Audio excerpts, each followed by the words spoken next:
Azharuddin sir economic survey 2025-26 release అయింది, చూసారా?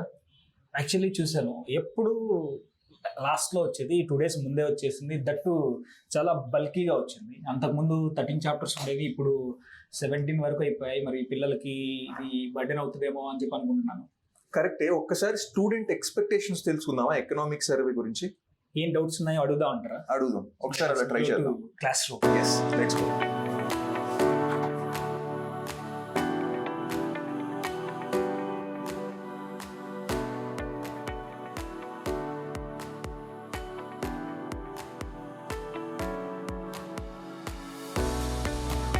Students economic survey 2025-26 సంబంధించి చాలా డౌట్స్ అడగడం జరిగింది. ఆ డౌట్స్కి ఈ వీడియోలో ఒక ఆన్సర్స్ ఇవ్వడం జరుగుతుంది. అజరుద్దీన్ సార్, మనం స్టూడెంట్ డౌట్స్ విన్నాం, వాళ్ళని అడిగాం ఎలా మీరు ఎకనామిక్ సర్వే ఎందుకు చదవాలనుకుంటున్నారు, ఏం ఎక్స్పెక్టేషన్స్ ఉన్నాయి, ఎలా చదివితే ప్రిలిమ్స్కి మెయిన్స్కి యూజ్ అవుతుందని అడిగాం. వాళ్ళు చాలా డౌట్స్ అడిగారు. ఆ డౌట్స్ నుంచే we have pick some of the doubts. So దాన్ని ఎక్స్ప్లెయిన్ చేయడానికి ట్రై చేద్దాం. ఫస్ట్ స్టూడెంట్ అడిగిన డౌట్ ఏంటంటే, గ్రోత్ అనేది జరుగుతుంది ఇండియాలో, బట్ వరల్డ్ గ్రోత్ అనేది మిస్ మ్యాచ్ జరుగుతుంది, ఇండియాలో గ్రోత్ ఎందుకు జరుగుతుంది అని ఒక క్వశ్చన్ అడిగి. సో దానికి if you can answer the question.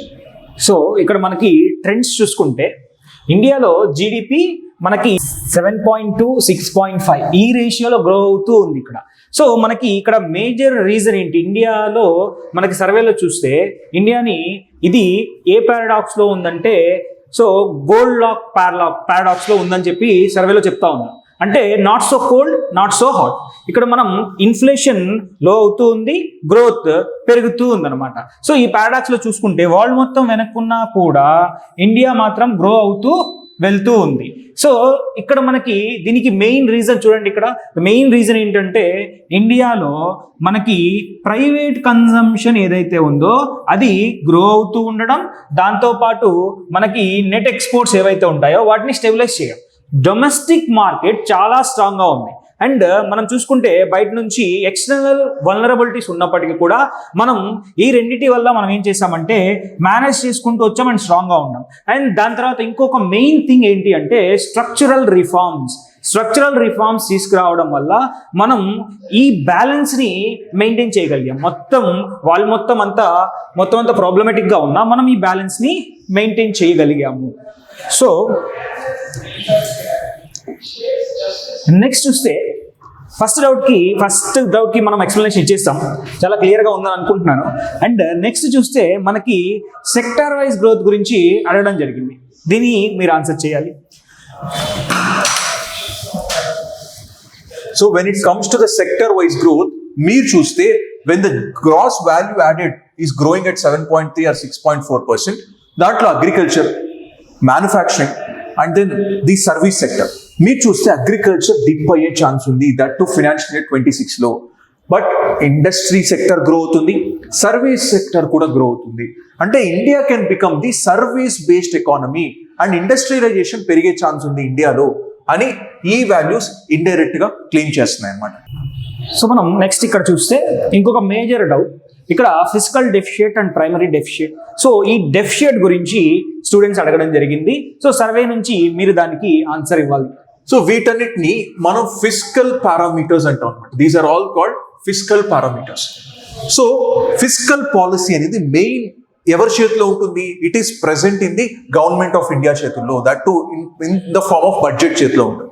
So ఇక్కడ చూస్తే ఫిస్కల్ డెఫిసిట్ దేన్ని చెబుతుంది? ఎంత బారోయింగ్స్ తీసుకుంటున్నాం మనం, మన ఎక్స్పెండిచర్ ఎంత, మన రెవెన్యూ ఎంత ఉంది, మనం ఎంత బారోయింగ్స్ తీసుకున్నాం, నెట్ బారోయింగ్స్ ఫిస్కల్ డెఫిసిట్ చెప్తుంది.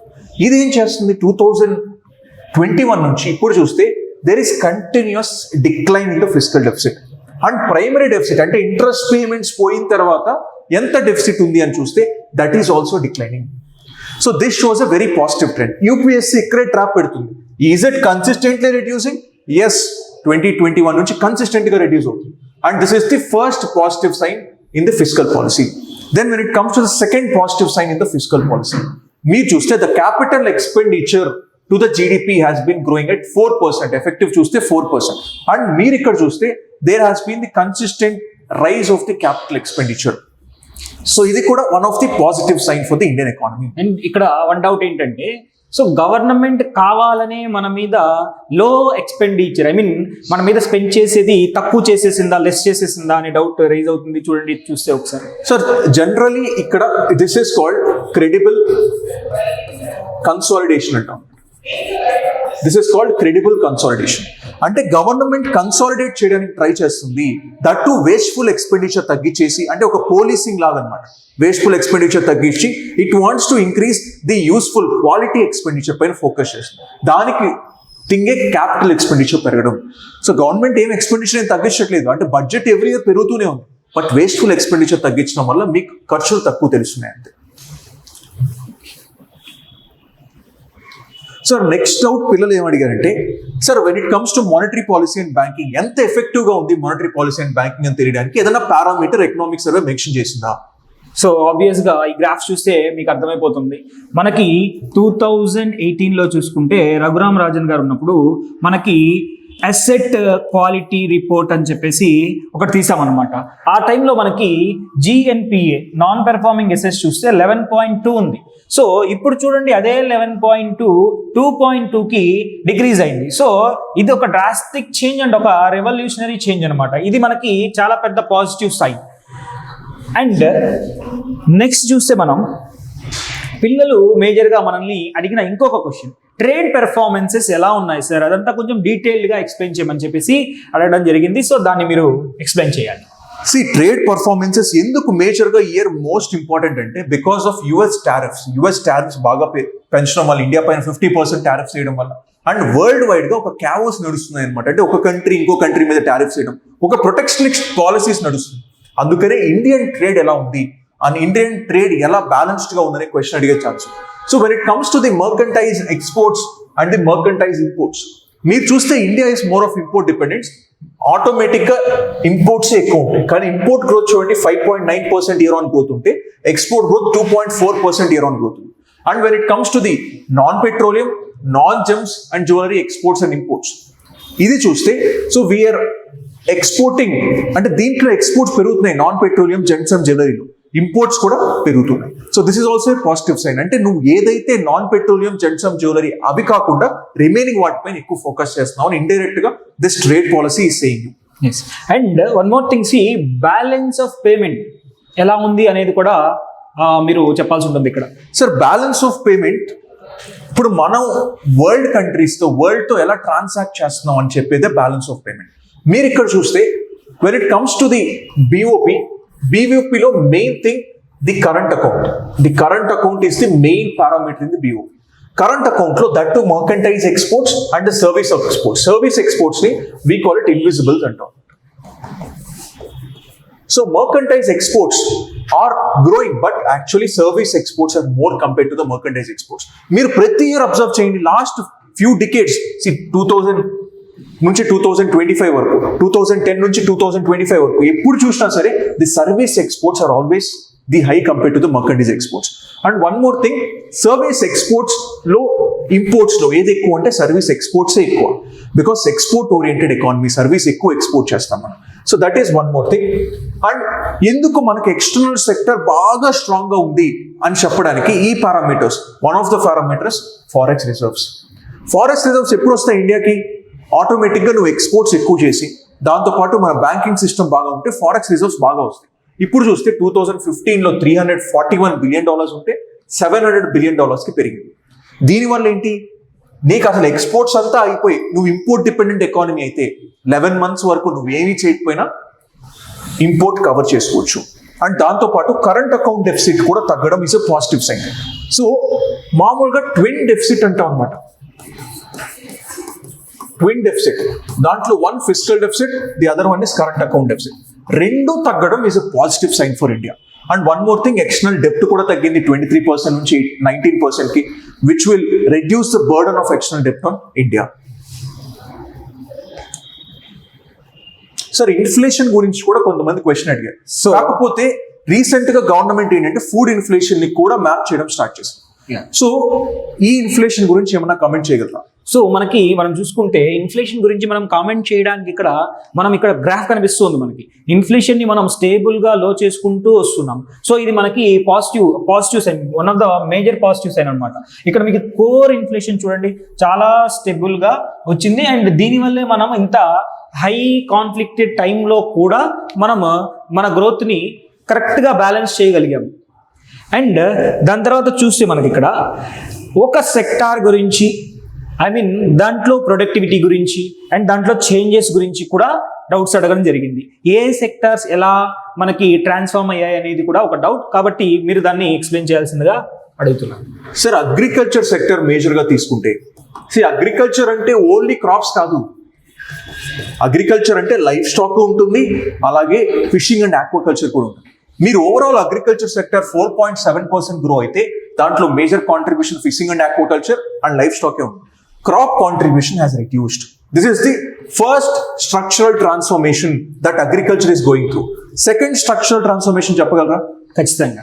చూడండి, ఇక్కడ మనకి ఇంకొక ఆస్పెక్ట్ చూసుకుంటే హార్టికల్చర్, ఇది చాలా గ్రో అవుతుంది. దీంట్లో ప్రొడక్టివిటీ చాలా పెరిగింది. మనకి ఏంటి సార్ దీంట్లో పెరిగితే మనకి ఏంటి బెనిఫిట్? చూడండి, మనకి ఫుడ్ సెక్యూరిటీ అనే ఏదైతే ఆస్పెక్ట్ ఉందో ఇది సాటిస్ఫైడ్ ప్రస్తుతానికి. కానీ ఇండియాలో ఉన్న ఇంకొక ప్రాబ్లం ఏంటంటే న్యూట్రిషనల్ సెక్యూరిటీ. సో హార్టికల్చర్లో ప్రొడక్షన్ పెరగడం వల్ల మనం న్యూట్రిషనల్ సెక్యూరిటీ వైపు కూడా మూవ్ అవుతున్నాం. దీన్ని కూడా స్టెబిలైజ్ చేయడానికి మనకి అవకాశం ఉంటుంది. అండ్ నెక్స్ట్ డౌట్స్లోకి మనం మూవ్ అయితే, చూడండి, ఇండియాలో మనం టాక్సేషన్ రిఫార్మ్స్ చాలా తీసుకొచ్చాం. లాస్ట్ ఇయర్లో ఇన్కమ్ ట్యాక్స్ స్లాబ్ని మార్చేసాం, అలాగే జిఎస్టీని 2 స్లాబ్లోకి తీసుకొచ్చాం. సో ఇలాంటి రిఫార్మ్స్ చేయడం వల్ల ఏదైనా ఫ్రూట్ఫుల్ బెనిఫిట్స్ ఏమైనా ఉన్నాయని చెప్పేసి మీరు అనుకుంటున్నారా? ఎస్. యాక్చువల్లీ మనకు లాస్ట్ ఇయర్ బడ్జెట్లో 0% ట్యాక్స్ అంటిల్ 12 lakhs స్లాబ్లో ఉంటే 0% ట్యాక్స్ కట్టాల్సి రావచ్చు అని తీసుకొచ్చాం. దానివల్ల మీరు బెనిఫిట్ చూస్తే the number of income tax filing have increased. 3 crores వరకు ఇంక్రీజ్ అయింది. కానీ ఇన్కమ్ ట్యాక్స్ ఫైల్ చేసినంత మాత్రాన ఇన్కమ్ ట్యాక్స్ కట్టినట్ట? నో. దానికి సెకండ్ పారామీటర్ చూడాలి. మీరు చూస్తే gross tax revenue to GDP 10.8% నుంచి 11.5% పెరిగింది. అంటే ట్యాక్స్ ఫైల్ చేసే వాళ్ళు కూడా ట్యాక్స్ పే చేస్తున్నారు. అండ్ ఈవెన్ రెవెన్యూ రిసిప్ట్స్తో ట్యాక్సేషన్, నాన్ ట్యాక్సేషన్ అన్ని రిసిప్ట్స్ ఉంటాయి, అది కూడా పెరిగింది 8.5 to 9.1%. And non corporate tax, అంటే కార్పొరేట్ ట్యాక్స్ నుంచి ఎక్కువ వచ్చేస్తుంది అనుకోవచ్చు మీరు. పర్సనల్ ఇన్కమ్ ట్యాక్స్ నుంచి కూడా నాకు గ్రోత్ వచ్చింది 2.5% to 3.3%. And one more paradox ఇక్కడ చూస్తే, జిఎస్టీ వల్ల ఇండైరెక్ట్ ట్యాక్సెస్ ఎక్కువ ఉన్నాయి ట్యాక్స్ నెట్లో అని మీరు అనుకోవచ్చు. But actually that's a wrong notion. ఇక్కడ direct taxes more dominate compare to indirect taxes. అది మీరు ప్రీ కోవిడ్ టైంలో అయినా పోస్ట్ కోవిడ్ టైంలో అయినా direct taxes were more dominate compare to the indirect taxes. ఈ పారాడాక్స్ మనం అర్థం చేసుకోవాలి. సో ఇంకొక డౌట్ పిల్లలు ఏం అడిగారంటే, ఓకే మీరు ఇన్ఫ్లేషన్ తగ్గిందంటున్నారు, ఫిజికల్ డెఫిసిట్ తగ్గిందంటున్నారు, కరెంట్ అకౌంట్ డెఫిసిట్ తగ్గిందంటున్నారు, గ్రోత్ బాగానే ఉందంటున్నారు. కానీ మనకు చివరికి అవుట్కమ్ ఏం రావాలి? వీటన్నిటి వల్ల ఎంప్లాయ్మెంట్ జనరేట్ అవ్వాలి. నిజంగానే ఎంప్లాయ్మెంట్ జనరేట్ అయిందా సార్? అన్ఎంప్లాయ్మెంట్ రేట్ ఏమైనా తగ్గిందా? సో ఆబ్వియస్గా సర్వే నుంచి మనం చూసుకుంటే ఈ గ్రాఫ్స్ చూస్తే మనకు అర్థమైపోతుంది, అన్ఎంప్లాయ్మెంట్ రేట్ తగ్గింది and also labour force participation కూడా పెరిగింది. చూడండి, ఈ పారాడాక్స్ ఎలా ఉంటుందంటే ఇక్కడ లేబర్ ఫోర్స్ పార్టిసిపేషన్ చూడండి ఇంక్రీజ్ అవుతుంది. యాక్చువల్లీ 56.1 దగ్గర మనకు ఉంది. అండ్ ఇక్కడ చూడండి అన్ఎంప్లాయ్మెంట్ రేట్ కూడా డిక్రీజ్ అవుతూ వచ్చింది. సో నార్మల్గా అయితే ఎంప్లాయ్మెంట్ జనరేట్ అవ్వకపోతే లేబర్ ఫోర్స్ పార్టిసిపేషన్ రేట్ పెరిగినప్పుడు అన్ఎంప్లాయ్మెంట్ రేట్ ఏమవ్వాలి? పెరగాలి. అది కూడా యాక్చువల్లీ ఎంప్లాయ్మెంట్ ఉండకూడదు, అంటే వర్క్ చేసే వాళ్ళు ఎక్కువ పెరుగుతున్నారు, అప్పుడు అన్ఎంప్లాయ్మెంట్ కూడా పెరగాలి. కానీ ఇక్కడ చూడండి కాంట్రడిక్టరీగా మనకి అన్ఎంప్లాయ్మెంట్ అనేది తగ్గుతూ వచ్చింది. కాబట్టి ఇది కూడా మనకి అచీవ్మెంటే, జాబ్స్ జనరేట్ అయ్యాయని చెప్పుకోవాలి మనం.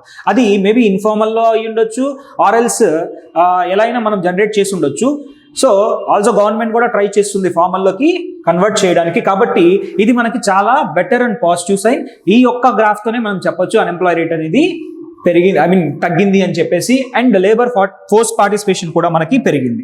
And not only that, India ఎప్పుడు స్ట్రెస్ చేస్తూ వచ్చేది enhancing the female participation, women empowerment మీద ఎప్పుడు మనం ఫోకస్ చేస్తూ వచ్చాం. ఇక్కడ చూడండి 2017-18లో ఫీమేల్ వర్క్ ఫోర్స్ పార్టిసిపేషన్ 23.3% ఉంటే ఇప్పుడు అదే పార్టిసిపేషన్ రేట్ 41.7% వచ్చింది. అండ్ వీళ్ళలో అన్ఎంప్లాయ్మెంట్ రేట్ చూడండి, ఇక్కడ కూడా 5.6% ఉంది, దాన్ని 3.2%కి మనం తీసుకొచ్చాం. సో ఓవరాల్గా సర్వే నుంచి మనం చూసుకున్నట్లయితే మనం చాలా పాజిటివ్ సైన్స్ని ఇక్కడ మెయింటైన్ చేస్తున్నాము. సో ఈ వీడియోలో we have discussed what are the potential traps that UPSC can ask. ఎందుకంటే యూపీఎస్సీ ఏం అడుగుతుంది? కన్సిస్టెంట్గా ఇంక్రీజ్ అవుతుందా, కన్సిస్టెంట్గా రెడ్యూస్ అవుతుందా, ట్రెండ్స్ అడుగుతుంది, ఇప్పుడు వాల్యూస్ అడుగుతుంది. ట్రెండ్స్ గురించి ఫోకస్ చేస్తుంది. అంటే జీడిపి ఎలా ఉంది, ట్రెండ్స్ ఎలా ఉన్నాయి, ఇన్ఫ్లేషన్ ఎలా ఉంది, ఫుడ్ ఇన్ఫ్లేషన్ ఎలా ఉంది, వీటిపైన ఎక్కువ ఫోకస్ చేస్తారు. వాటినే డిస్కస్ చేయడం జరిగింది. అండ్ ఈవెన్ ఈ ఇయర్ ఎకనామిక్ సర్వేలో మీరు చూస్తే different chapters on artificial intelligence, environment and climate change, urbanisation, వీటిపైన ఎక్స్ట్రా ఫోకస్ ఇవ్వడం జరిగింది. సో ఇటువంటి ఎక్సర్సైజెస్ వల్ల students will also understand a type of questions అడిగే ఛాన్స్ ఉంది ఎకనామిక్ సర్వే నుంచి. బికాస్ ఎకనామిక్ సర్వే మీకు జస్ట్ బఫర్గా మాత్రం యాక్ట్ అవ్వాలి. మెయిన్ స్టాటిక్ సబ్జెక్ట్ అంటే బీఓపీ అంటే ఏంటి, కరెంట్ అకౌంట్ డెఫిసిట్ అంటే ఏంటి, ఇన్ఫ్లేషన్ అంటే ఏంటి, ఇవే చదవాలి. కానీ ఇది జస్ట్ మీకు వాల్యూస్ యాడ్ చేసుకోవడానికి, ట్రెండ్స్ నేర్చుకోవడానికి మాత్రం యూజ్ అవుతుంది. So this is what we want to prove in this video. Actually ఈ సెషన్ని ఇలా డిజైన్ చేయడానికి రీజన్ ఏంటి అంటే స్టూడెంట్స్లోకి వెళ్ళి వాళ్ళ నుంచి క్వశ్చన్ కలెక్ట్ చేసి మేము చెప్పడానికి రీజన్ ఏంటంటే చాలా కాంప్లికేటెడ్ థింగ్స్ కూడా చాలా ఈజీగా ఎలా సాల్వ్ చేయొచ్చు అంటే గ్రూప్ డిస్కషన్ త్రూ. సో మనం గ్రూప్ డిస్కషన్ చేయడం స్టార్ట్ చేస్తే కూర్చొని మొత్తం అంతా ఎకనామిక్ సర్వే అంతా 17 చాప్టర్స్ చదవలేం కదా, చదివినా అన్ని గుర్తుపెట్టుకోలేం. సో మేజర్ పాయింట్స్ని మనం డిస్కస్ చేసినప్పుడు సో అవి చాలా సింపుల్గా అర్థం అవడానికి ఛాన్సెస్ ఉంటాయి. అందుకనే ఈ సెషన్ని ఇలా ప్లాన్ చేసాం. మీరందరూ ఎంజాయ్ చేశారని చెప్పేసి అనుకుంటున్నాను. ఎస్. సో బికాస్ మీరు ఎకనామిస్ట్ అవ్వడానికి ట్రై చేయట్లేదు, సివిల్ సర్వెంట్ అవ్వడానికి ట్రై చేస్తున్నారు. రెండింటికి డిఫరెన్స్ ఉంది. ఆ డిఫరెన్స్ నోట్ చేసుకోండి. And thank you so much. And please like, share and comment for this video. And if you want more such sessions, please like the video. All the best.